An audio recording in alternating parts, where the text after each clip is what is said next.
Hello everyone, আসসালামু আলাইকুম। কেমন আছেন সবাই? আশা করছি আল্লাহর রহমতে ভালো আছেন। তো কিছুদিন ধরে আপনারা অনেকেই কমেন্ট করে বলতেছেন যে এদেরকে ভ্যারাইটিস খাবার, শাকসবজি, তারপর দানাদার খাবার, গাজর এগুলো দেওয়ার জন্য। তো আমি এদেরকে চেষ্টা করতেছি রেগুলারই বিভিন্ন ধরনের খাবার দেওয়ার জন্য।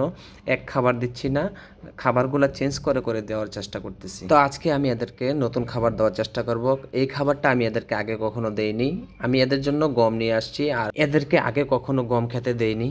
এই প্রথমবারের মতো এরা গম খাবে। পাখি পালনে আমার পূর্ব অভিজ্ঞতা না থাকায় আপনাদের কাছ থেকে কমেন্টের মাধ্যমে জেনে নেই আমি কি কি এদেরকে দিতে পারবো। আপনারা যেভাবে আমাকে বলেন আমি সেইভাবে এদেরকে খাবার দেওয়ার চেষ্টা করি। তো সেইভাবে আমি খাবারগুলো দেব এদেরকে। আপনারা কমেন্ট করেছেন যে গমগুলাকে ভিজিয়ে রেখে 7 থেকে 8 ঘন্টা ভিজিয়ে রেখে তারপরে দেওয়ার জন্য। তো আমি এই গমগুলোকে 7 থেকে 8 ঘন্টা ভিজিয়ে রেখে তারপরে আমি পাখিগুলোকে দেওয়ার চেষ্টা করতেছি। আর গমের পানিটা আমি এই ফুল গাছটার মধ্যে, ফুল গাছটা লাগিয়েছিলাম আমি 2 থেকে 3 দিন হবে।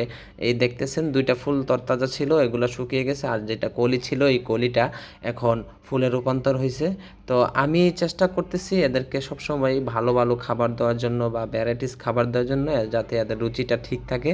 তো আপনারা সবসময় আমাকে ভিডিওর মাধ্যমে কমেন্ট করে জানাবেন কখন কোনটার প্রয়োজন, কারণ আমি আগে কখনো পাখি পালন করি নাই। তো আপনাদের সাপোর্টের জন্যই আমি পাখিগুলা ঠিকভাবে খাবার দিতে পারতেছি আলহামদুলিল্লাহ। তো আমি ভিজানো গমগুলা এদেরকে দিয়ে দিলাম, আর সাথে দানাদার কিছু খাবার দিয়ে দিলাম। দেখি এরা এই গমগুলাকে খায় কিনা। যদি এরা নিয়মিত গম খায় তাহলে আমি নিয়মিত দেওয়ার চেষ্টা করব। ধন্যবাদ সবাইকে এতক্ষণ সাথে থাকার জন্য।